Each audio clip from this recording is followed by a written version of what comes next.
Thiru M.K. Stalin ji, Srimati Sonia Gandhi ji, Tirumati Kanimodi Karunanidhi ji, Srimati Mehbooba Mufti ji, Srimati Subhasini Ali ji, Srimati Supriya Sule ji, Srimati Lacey Singh ji, Srimati Annie Raja ji, Srimati Rakhi Bidlan ji, Srimati Dimple Yadav ji, Sushmita Dev ji. It is an honor for me to be here today to commemorate the 100th birthday of Thiru K. Karunanidhi and share the stage on this special meeting for women with all of you. 32 years ago, on the darkest night of my life,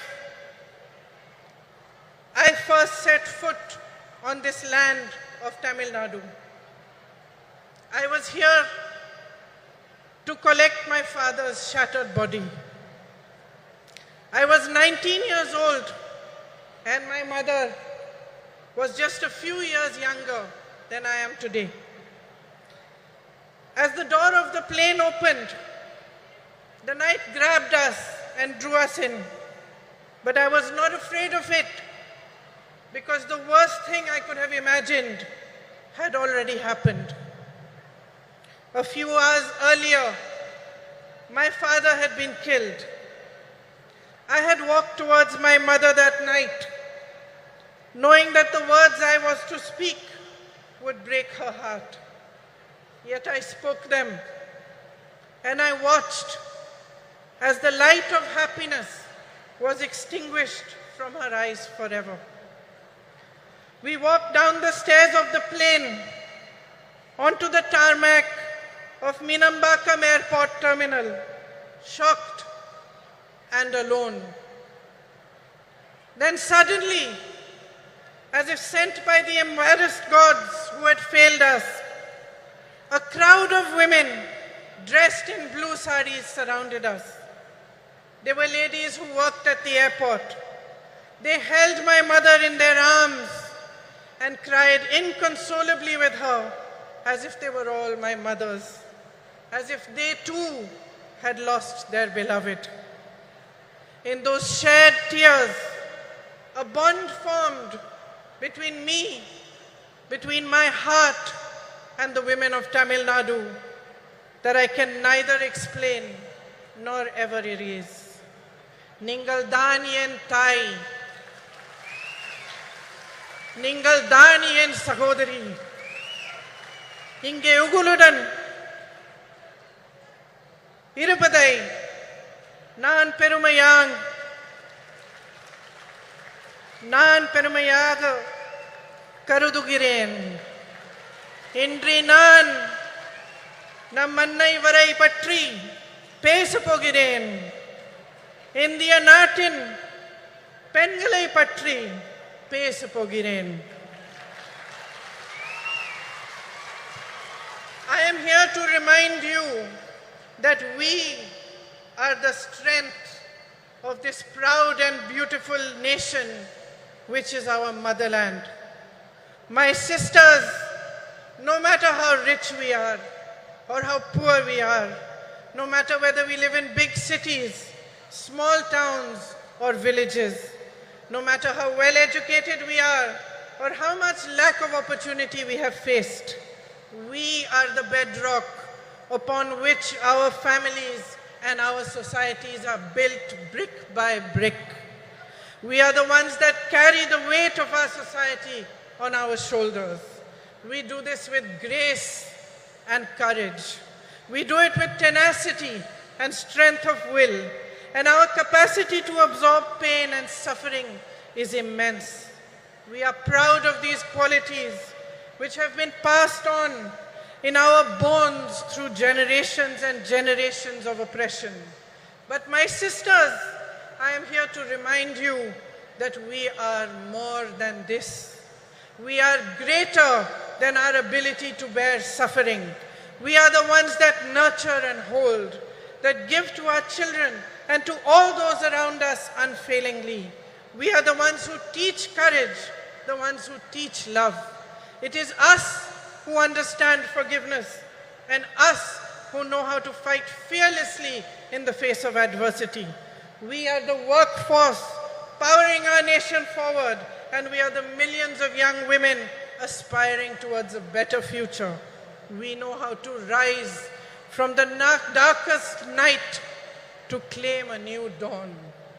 We have a light within each one of us that is capable of shining brighter than the sun, but that light has never been allowed the freedom and joy to shine in its fullness. It was almost 100 years ago that Tandai Periyar asked, "Peniyen, Adimai Anal," why were women enslaved? Then he answered this question in a series of revolutionary essays in which he wrote about the economic and social enslavement of women. It was he who laid the foundation for the empowerment of women in Tamil Nadu, which Thiru Annadurai and Thiru Karunanidhi carried forward.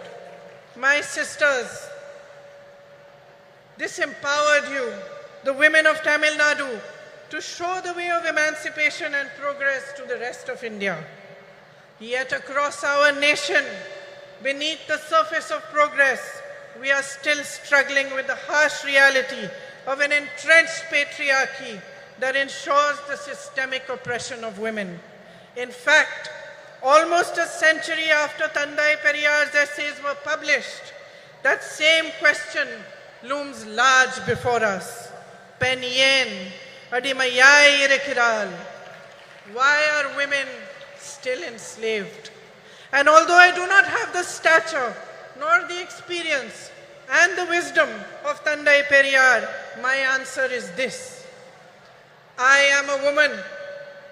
We have been taught generation after generation after generation to cede our power to others. We have been taught to talk softly. We have been taught to step aside, to be ashamed of honoring our essence, to take care of everyone else before we show compassion towards ourselves. And unfortunately, my sisters, we have learned these lessons only too well. So well that we have continued to pass them down. We have learned to define ourselves through the eyes of the hierarchy that was instilled in us. And by doing so, we have allowed and enabled our own oppression. We ourselves have forgotten that the root of discrimination of any kind, whether it is based on color, creed, caste, or gender, is an inability to honor the truth that equality and personal dignity are neither a privilege nor a gift, but a natural endowment of life. Today, there is much talk about empowerment, as every political party begins to realize that women can become a formidable collective force that shapes our nation's future. But they still look towards us with greed. Greed for votes and the greed to capture our power and use it to keep us down. On your behalf today, my sisters, I demand more. I demand that we own our power. On your behalf, I demand the immediate implementation of the Women's Reservation Bill. We, the women of India, have no more time to waste. It is our right to be counted in the political process.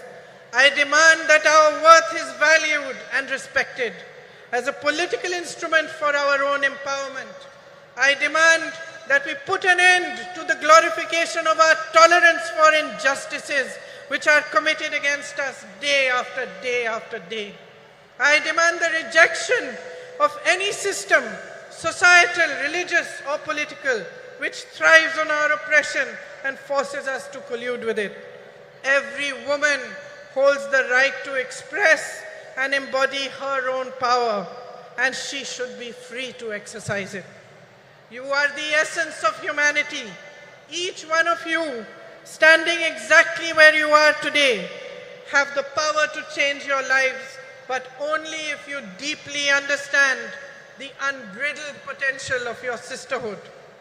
Only if you see in each other the great value of coming together, of helping and holding each other and rising in solidarity with one another. My sisters, nothing can hold back the power of women when we stand as one. We are half the population of this country, half, no less. It is for us to set the barriers of caste, religion, state, language, and society aside. It is for us to recognize ourselves first and foremost as sisters who can unify into an unstoppable momentum for change. Today, as we stand here to commemorate Thirukarunanidhi ji, a leader who understood the power of women, let us awaken to a new dawn. Let us create our own destiny. Thank you. Jai Hind.